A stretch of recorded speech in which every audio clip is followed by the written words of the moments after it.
इस कार्यक्रम के पुण्यार्चक हैं स्वर्गीय श्रीमान सेठ माणिकलाल उगरचंद शाह एवं स्वर्गीय श्रीमती विमल श्री माणिकलाल शाह की पुण्य स्मृति में पुत्र पुत्रवधू पौत्र पौत्री बेटी दामाद एवं समस्त शाह परिवार। ओम नमः सिद्धेभ्यः। नमः श्रीवर्धमानाय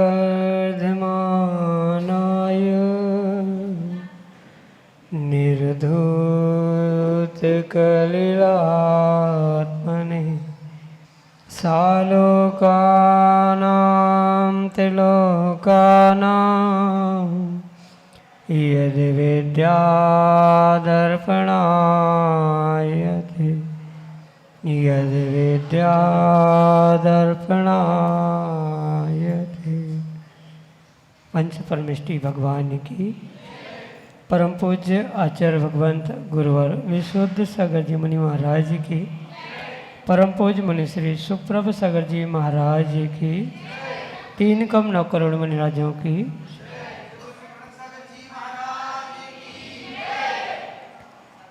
समीचीन विकल्पों का सम्यक समाधान, सम्यक ज्ञान की वह अनूठी विधा जिसके माध्यम से हम सभी प्रतिदिन अपने ही मन के उन अनेकानेक समीचीन विकल्पों का सम्यक समाधान प्राप्त करके और अपने मन को निर्विकल्पता की ओर ले जाने का पुरुषार्थ कर रहे हैं।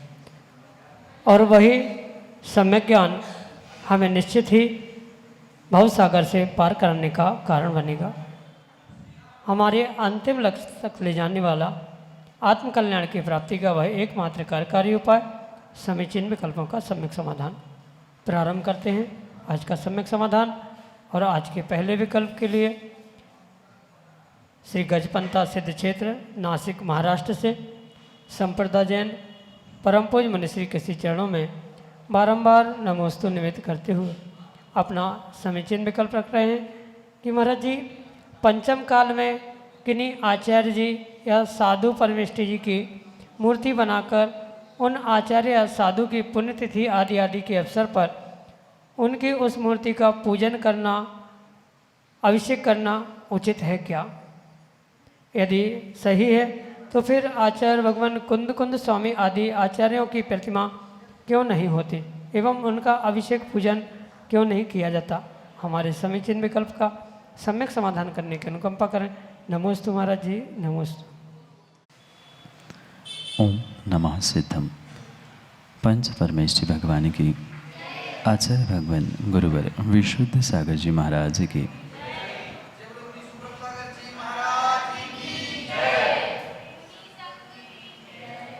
आगम के परिप्रेक्ष्य में पंच परमेष्टि की प्रतिमा होती है, उनका पूजन, उनका अभिषेक, प्रक्षाल आदि सब कुछ होता है।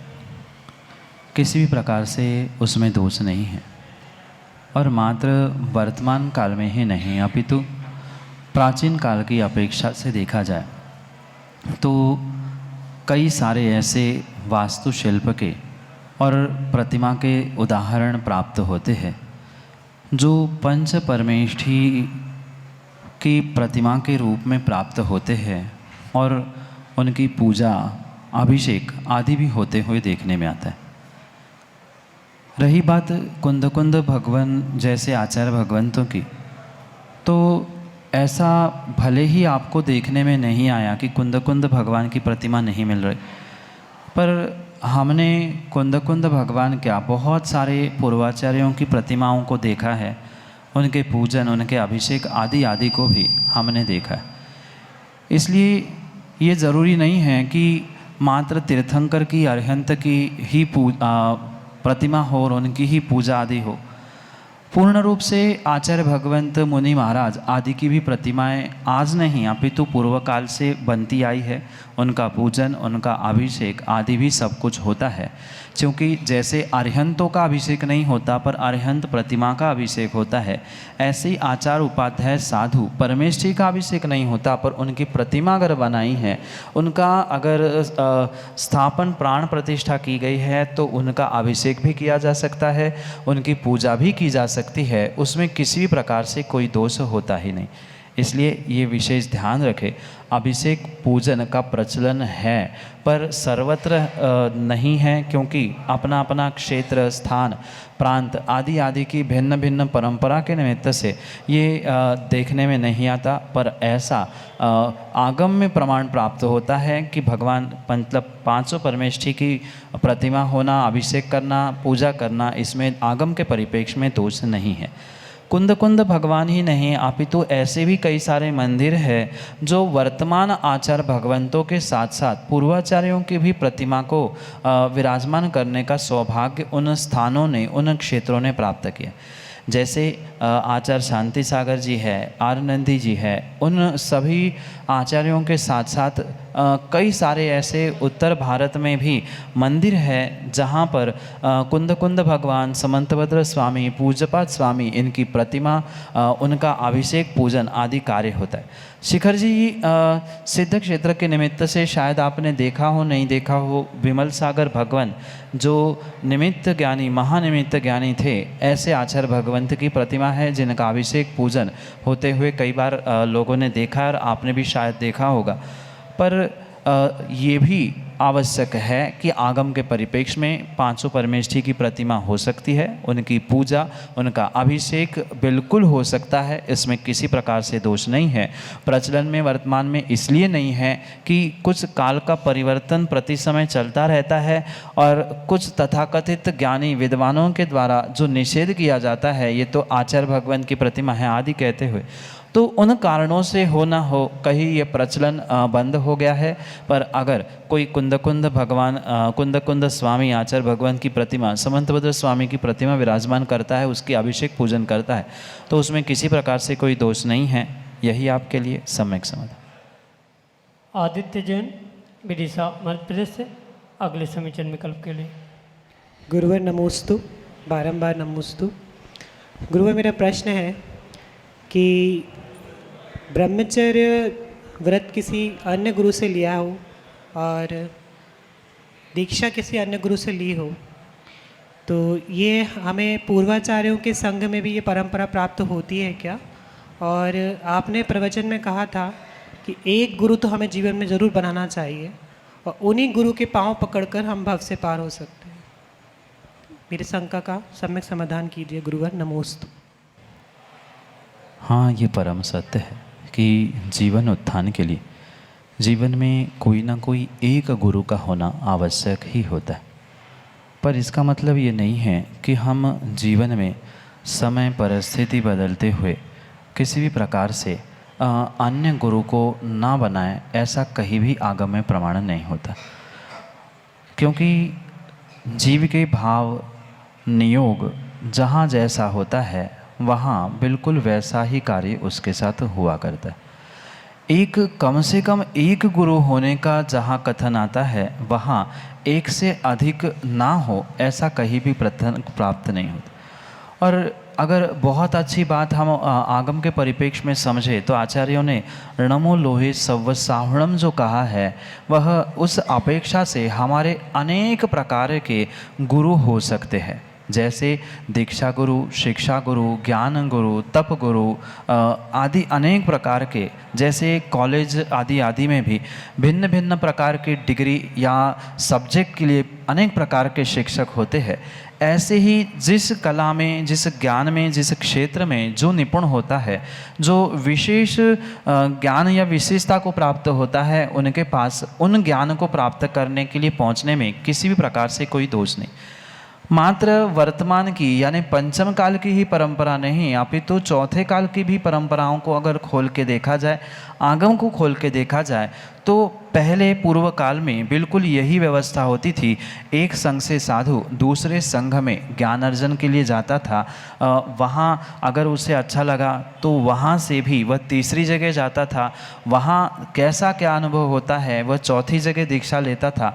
इसमें किसी भी प्रकार से आगम के परिप्रेक्ष्य में और आगम के और आचार्यों के इतिहास के परिप्रेक्ष्य में कोई भी दोष नहीं है। हाँ, ये ज़रूर है कि एक के राग के चक्कर में दूसरे का द्वेष अवश्य नहीं होना चाहिए, पर ये बात ध्यान रखें, मात्र वर्तमान की भी अगर हम हिस्ट्री इतिहास खोजने का प्रयास करें तो उस विषय में आपको बहुत सारा ज्ञान बहुत आसानी से प्राप्त हो सकता है।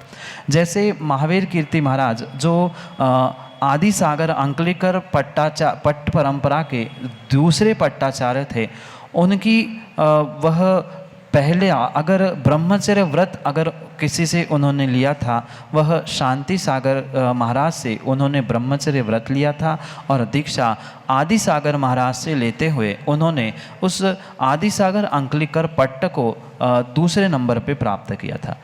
वर्तमान का बहुत प्रसिद्ध उदाहरण अगर हम समझें, आचार्य भगवंत विद्यासागर जी महाराज ने देशभूषण महाराज से ब्रह्मचर्य व्रत ग्रहण किया था और उनकी दीक्षा आचार्य भगवंत ज्ञान सागर जी महाराज से हुई थी। ये भी बात आप शायद जानते ही होंगे।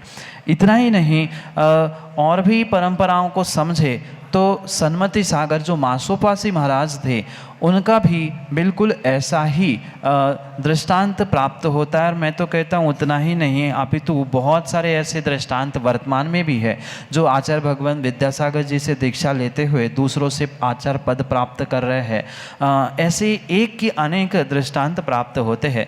जब ऐसे महान महान आचार्य भगवंतों के दृष्टांत हमारे सामने हैं, आचार्य भगवंत विद्यासागर जी, आचार्य भगवंत महावीर कीर्ति जी, आचार्य भगवंत सन्मति सागर जी, तो ऐसे महान दृष्टांतों के द्वारा हम निर्णय कर सकते हैं कि कम से कम एक होना आवश्यक है, पर एक से अधिक हो, दो हो तो किसी प्रकार से उसमें दोष नहीं है।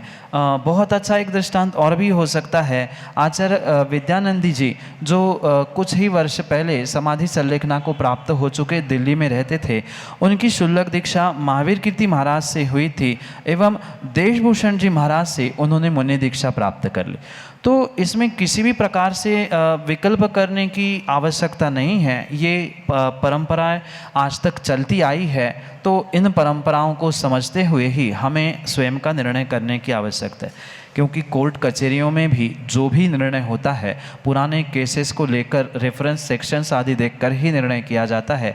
ऐसी ही आचार्य संघों की भी परंपरा पूर्वाचार्यों के परंपरा को समझते हुए ही की जाती है। इसलिए इन दृष्टांतों से हम ये निर्णय करें कि कहीं जिस स्थान पर हमारी तात्कालिक विशुद्धि बन रही है, उन्हें हमें समझना प्राप्त करना आवश्यक है, क्योंकि वे गुरु है। जिस क्षेत्र में हमें उनसे जो प्राप्त करना है हम वहाँ कर सकते हैं।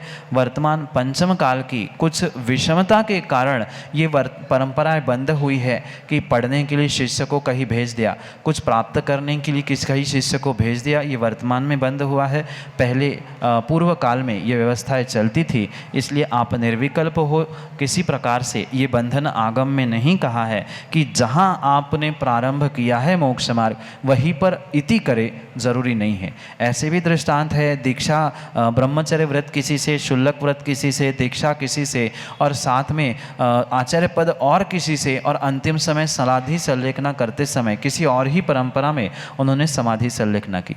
तो इन बातों का विकल्प ना करते हुए निर्विकल्प भावों के साथ आप अपनी भावों की विशुद्धि, अपनी साधना जहां हम निभ सकते हैं और जहां निभा सकते हैं, ऐसे स्थान पर पहुंचने का निर्णय करें। यही आपके लिए सम्यक समाधान। सिद्ध क्षेत्र आहार जी छात्रावास से अगले समीचीन विकल्प के लिए श्रेयांश जैन। नमोस्तु महाराज जी, नमोस्तु महाराज जी, नमोस्तु महाराज। महाराज जी, मेरा प्रश्न यह है कि जो नारकी जीव होते हैं,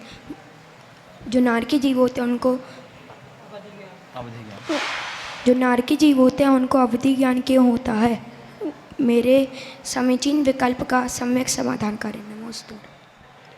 अवधि ज्ञान दो प्रकार का होता है, भव प्रत्यय और गुण प्रत्यय। देव और नारकी दो ऐसी गतियाँ हैं जहाँ उनको भव प्राप्त करने से ही अवधि ज्ञान होता है। और जो मनुष्य और तिर्यंच होते हैं उनके लिए तपस्या के माध्यम से वह गुण प्रत्यय अवधि ज्ञान प्रकट होता है।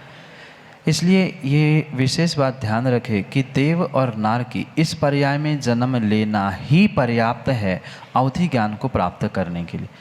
पर ये भी ध्यान रखें कि जो नारकी होते हैं उन्हें पूर्ण रूप से उस कुअवधि को यानी मिथ्यात्व के निमित्त से कुअवधि को ही प्राप्त करने की संभावना होती है। इसलिए भले ही वे अवधि ज्ञान को प्राप्त कर रहे हैं, पर नार की मिथ्या दृष्टि होने के कारण से उनको कुअवधि ज्ञान रूप ही मानने की आवश्यकता है। वह कोई श्रेष्ठतम कार्य नहीं है, क्योंकि उनका मिथ्यात्व के साथ संपर्क होने से कुछ अंशों में वे कुअवधि को ही प्राप्त करने वाले कहे जाते हैं।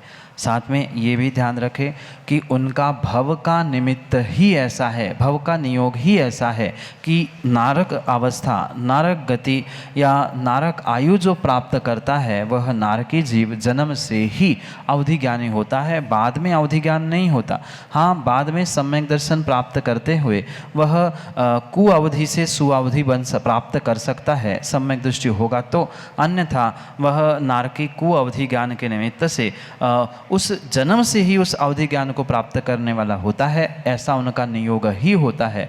ये कहा नहीं जा सकता क्यों और कैसे, ये आगम में स्पष्ट लिखा है कि देव और नारकी दोनों ही जन्म से ही अवधि ज्ञान को प्राप्त करते हैं, अन्य उसके पीछे कोई कारण प्राप्त नहीं होता।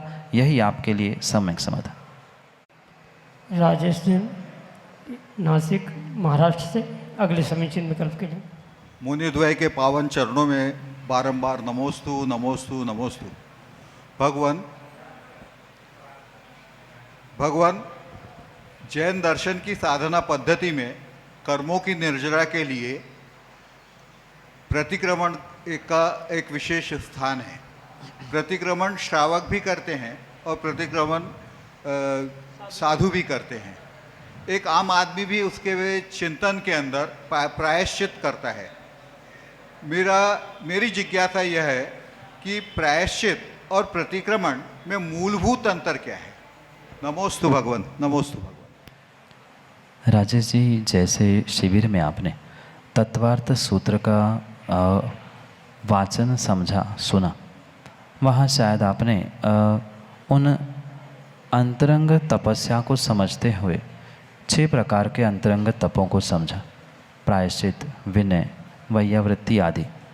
तो जो पहला प्रायश्चित नाम का तप है वह प्रायश्चित तप है, और उस प्रायश्चित का अगर कोई भेद है तो आचार्य भगवंतों ने प्रतिक्रमण का, प्रायश्चित के जो 9-10 भेद आचार्य भगवंतों ने बताया है भिन्न भिन्न आचार्यों की अपेक्षा से, किन्हीं ने 9 किसी 10, तो उन भेदों में प्रतिक्रमण एक भेद कहा। सबसे पहला भेद प्रायश्चित का आलोचना, फिर प्रतिक्रमण, तदुभय, विवेक, व्युत्सर्ग आदि कहते हुए उमास्वामी भगवान ने भी उनके भेद बताए। इसलिए मौलिक अंतर इन दोनों में अगर कुछ है तो वह प्रायश्चित का एक भेद प्रतिक्रमण होता है। प्रायश्चित के अन्य भी भेद है, जैसे तप है, विवेक है, आलोचना है, ये उसके भेद है। तो ये विशेष बात समझे कि प्रतिक्रमण प्रायश्चित के अंतर्गत आता है। प्रायश्चित का स्कोप, प्रायश्चित की व्यापकता बड़ी है और प्रतिक्रमण की मात्र संक्षेप रूप है। प्रतिक्रमण वह कहलाता है जो पूर्ण रूप से अभी तक, आज तक जितने भी दोष हुए उनको द्रव्य और भाव दोनों प्रकार से गुरु के पास आलोचित करना, यानी आज तक प्रमाद से ऐसी गलतियां हुई, ऐसा जो द्रव्य प्रतिक्रमण आगम ग्रंथों में प्राप्त होता है, उस द्रव्य प्रतिक्रमण के शब्दों को, द्रव्य प्रतिक्रमण यानी शब्दों में लिखा हुआ जो प्रतिक्रमण है, जो शिविर में आप शाम के समय पढ़ते थे या व्रती महाव्रती भी जो प्रतिदिन पढ़ते हैं, वह शब्दों में प्राप्त होने वाला द्रव्य प्रतिक्रमण कहलाता है। और वैसे भावों को प्राप्त करते हुए पश्चाताप प्रकट करना, तत्सम इच्छामि दुक्कडम कहना, ये मेरी गलती मिथ्या हो, पुनः मैं ऐसा गलती को नहीं करूँगा, ये गलती मिथ्या हो, ये गलती मिथ्या हो, आदि रूप जो क्रिया की जाती है वह प्रतिक्रमण कहलाता है। और पश्चाताप के भावों के साथ गुरु के पास पहुंचकर की गई गलती का व्याख्यान करते हुए उससे बचने के लिए, यानी उनके दोषों से बचने के लिए जो भी गुरु से प्राप्त होता है उसे ही आगम में पूर्ण रूप से प्रायश्चित कहा है। यही मुख्य मौलिक दोनों में मूलभूत अंतर समझा जा सकता है। प्रायश्चित का एक भेद प्रतिक्रमण है जो पूर्ण रूप से हमारे दोषों को नष्ट करने के लिए निमित्त हो सकता है। किसके लिए कौन सा प्रायश्चित देना, किसी को प्रतिक्रमण, किसी को आलोचना, किसी को तप, किसी को विवेक, ये गुरु पर निर्भर करता है। गुरु शिष्य की गलती को, उसकी शक्ति को, सब कुछ देखते हुए ये प्रायश्चित प्रदान करता है। उसका दूसरा भेद ये प्रतिक्रमण है। यही आपके लिए सम्यक समझ। मनोज्ञ जैन आहार जी छात्रावास से अगले समीचीन विकल्प के लिए। गुरुवर नमोस्तु। मेरा प्रश्न है कि नमोकार मंत्र में कितने बीजाक्षर होते हैं एवं कितने रक्षक देव होते हैं? नमोस्तु। नमोकार महामंत्र एक बहुत बड़ा महामंत्र है और उस बहुत बड़े महामंत्र में जितने अक्षर, जितने शब्द हैं, वे अपने आप में बहुत बड़े बीजाक्षर के रूप में स्वीकार किए जाते। मंत्र अरिहंताणम भी एक बहुत बड़ा मंत्र और बहुत बड़ा बीजाक्षर कहा जाता है। सिद्ध, सिद्धाणम, आयर्याणम, उवज्जायणम, णमो, ये अपने आप में एक बीजाक्षर के रूप में ही स्वीकार करने की आवश्यकता है। पूर्ण पंच नमस्कार मंत्र, महामंत्र मंत्र तो है ही, पर नमो अरिहंताणम भी एक मंत्र है, नमो सिद्धाणम भी एक मंत्र है, नमो आयर्याणम ये भी एक मंत्र है। ऐसे 5 पद अपने आप में मंत्र के रूप में है। उतना ही नहीं, मात्र नमो, णमो, णमो भी बीजाक्षर हो सकता है। अरिहंताणम, अरहंताणम, अरहंताणम ये भी जाप का पद हो सकता है। इसलिए ये अनेक प्रकार से उनको समझने की आवश्यकता है। एक सिंगल जो बीजाक्षर होता है, मतलब अ, आ, ई, उ, रि, रि आदि ये जितने भी अक्षर है उन्हें ही आगम में बीजाक्षर कहा और इन्हीं बीजाक्षरों से ही वह महामंत्र नमोकार बना है। इसलिए ही वह महामंत्र के रूप में स्वीकार किया जाता है। ये ध्यान रखें, प्रत्येक बीजाक्षर के मतलब मात्र अ, आ आदि एक एक बीजाक्षर के अनेकानेक देवरक्षक हुआ करते हैं। और हमने अगर श्रद्धा से महामंत्र नमोकार पढ़ा है, उसका स्मरण किया है, तो नियम से वह आपके संकटों को और परेशानियों को दूर करने के लिए निमित्त बन सकता है। क्योंकि वे जितने जितने एक एक बीजाक्षर के देव हैं, वह पूर्ण रूप से उस नमोकार मंत्र के रूप को भी, नमोकार मंत्र को भी सुरक्षित करने के लिए या उनके द्वारा आपकी रक्षा करने के लिए निमित्त बन सकते हैं, अगर आपका पुण्य का उदय है तो। इसलिए ये संख्या समझने की आवश्यकता नहीं है और ऐसा कोई संख्या का प्रमाण भी आगम में नहीं मिलता कि इतनी ही संख्या एक बीजाक्षर के रक्षक देवों के निमित्त से प्राप्त हो। जैसा बीजाक्षर है वैसी वैसी अनेक बीजाक्षरों के अनेक रक्षक देवता होते हैं, इतना ही आगम का प्रमाण प्राप्त होता है। ऐसे ही नमोकार महामंत्र के लिए भी समझे कि अनेकानेक रक्षक देव उन बीजाक्षर, उन महामंत्रों की रक्षा करने वाले होते हैं। यही आपके लिए सम्यक समझ। पंकज जैन बांडे वासिम महाराष्ट्र से अगले समीचीन विकल्प के। नमस्ते महाराज जी। महाराज जी, जो जिनवानी माँ है वो ज़्यादातर पुरातन भाषा में या संस्कृत भाषा में है और ज़्यादातर श्रावकों को संस्कृत भाषा या पुरातन भाषा या प्राकृत भाषा आती नहीं है। तो जब हम जिनवानी माँ को पढ़ते हैं, पूजा अर्चना करते हैं, तो अगर हम समझेंगे ही नहीं, अगर हमें भाषा ही नहीं आती है तो हम समझेंगे ही नहीं, और अगर समझेंगे नहीं तो हम उस मार्ग पे चल भी नहीं सकते, ऐसा भी होता है। तो अगर बिना भाषा आए अगर हम उसको पढ़ते हैं या बिना समझे अगर हम उसको पढ़ते हैं तो क्या पुण्य हमें प्राप्त होता है, हमें पुण्य लाभ प्राप्त होता है? मेरे इस समीचीन विकल्प का सम्यक समाधान कीजिए। एक प्रश्न के माध्यम से मैं आपका उत्तर देना चाहता हूँ। अगर किसी व्यक्ति को रोटी क्या है, रोटी क्या करती है, रोटी से क्या होता है, रोटी कैसी बनी है, ये नहीं पता है, तो क्या उसका पेट नहीं भरता? भले ही उसे पता नहीं है कि रोटी किससे बनी है, कैसी बनी है, किसने बनाई, कैसी क्या है, पर फिर भी अगर वो रोटी खाता है तो अपने आप उसका पेट भरता है। इतना ही नहीं, किसी को पता नहीं है कि अग्नि में हाथ डालने से जलता है और अनजाने में भी उसने अग्नि में हाथ डाला है तो स्वाभाविक उसका हाथ जलता है। बिल्कुल इसी प्रकार से हमें धर्म क्षेत्र, पुण्य क्षेत्रों में भी समझने की आवश्यकता है। भले ही किसी व्यक्ति को पता नहीं है कि इस पूजा का अर्थ क्या है, इन शब्दों को क्यों कैसे कहा जा रहा है। जैसे बहुत सारे संस्कृत प्राकृत में ग्रंथ लिखे हैं, पूजा पाठ है या स्तोत्र पाठ आदि है, तो ज़रूरी नहीं है कि प्रत्येक का अर्थ समझने से ही पुण्य मिले। हाँ, ये ज़रूर है, अर्थ समझ के करेंगे तो उसका विशेष फल मिलेगा, विशेष पुण्य मिलेगा, ये पक्का है। पर नहीं जानने से नहीं मिलता या पुण्य का आश्रव ही नहीं होता, ऐसा किंचित भी नहीं है। भले ही जानकर या अनजाने में आपने काम किया है तो पूर्ण रूप से उसका वैसा फल तो मिलेगा ही मिलेगा। जैसे अनजाने में भी अग्नि में हाथ डालो, चाहे अनजाने में भी रोटी खा लो, पर फिर भी पेट भरना और जलना ये स्वाभाविक है। ऐसा ही पुण्य कार्य करते समय भाषा समझ में आए नहीं आए, फिर भी आप पूर्ण रूप से उसके पुण्य फल को प्राप्त कर सकते हो। इसमें कोई भी किसी भी प्रकार से विकल्प करने की आवश्यकता नहीं है। समझ के करेंगे तो विशेष कर्मों की निर्जरा होगी, समझ के करेंगे तो विशेष ज्ञान प्राप्त होगा। पर अनजाने में बिना समझे भी आपने किया है तो भी किसी प्रकार से उसमें दोष नहीं है, पुण्य मिलेगा ही मिलेगा। यही आपके लिए सम्यक समाधान। जय जैन दोस्तों, हम सभी अभी लाभ ले रहे थे लोकप्रिय कार्यक्रम सम्यक समाधान में। सम्यक समाधान प्रदाता मुनिषी सुप्रसागर जी मखारविंद से हम सभी लोग अपने मन में उठने वाले जो समीचीन विकल्प है उस विकल्पों का सम्यक समाधान सुन रहे थे। YouTube के माध्यम से प्रतिदिन यह कार्यक्रम ठीक शाम को 4 बजे आदिना टीवी चैनल के माध्यम से यह कार्यक्रम ठीक 4 बजे प्रसारित होता है एवं YouTube चैनल के माध्यम से सम्यक समाधान यह कार्यक्रम 5:13 पे प्रसारित होता है। आप घर बैठे इस कार्यक्रम का लाभ लेना चाहते हो या अपने विकल्पों का सम्यक समाधान प्राप्त करना चाहते हो तो हमारा व्हाट्सएप का नंबर 8707548811 जो नीचे पट्टी पे स्क्रॉल पे या फ्लिप पे चल रहा है, आप उसके माध्यम से अपने विकल्प हम तक पहुंचा सकते हो। samyak.samadhan@gmail.com यह हमारे जीमेल की आईडी है। आप उस जीमेल की आईडी का प्रयोग करते हुए अपने विकल्प हम तक पहुंचा सकते हो।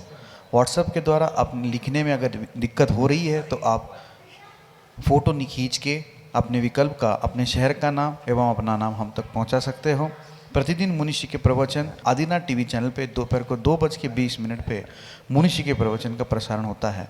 आप सभी लोग घर बैठे इस विदिशा नगरी में जो सुक्ति मुक्तावली महान नीति ग्रंथ का वाचन चल रहा है उसका लाभ घर बैठे आप प्रतिदिन शाम को 7:40 के ले सकते हैं। आज के लिए इतना ही। मुनिषी के चरणों में कोटिशा नमोस्तु करते हुए आज के सम्यक समाधान कार्यक्रम को यहीं पे विराम देते हैं। नमोस्तु नमोस्तु नमोस्तु। इस कार्यक्रम के पुण्यार्जक थे स्वर्गीय श्रीमान सेठ माणिकलाल उगरचंद शाह एवं स्वर्गीय श्रीमती विमल श्री माणिकलाल शाह की पुण्य स्मृति में पुत्र पुत्रवधू, पौत्र पौत्री, बेटी दामाद एवं समस्त शाह परिवार।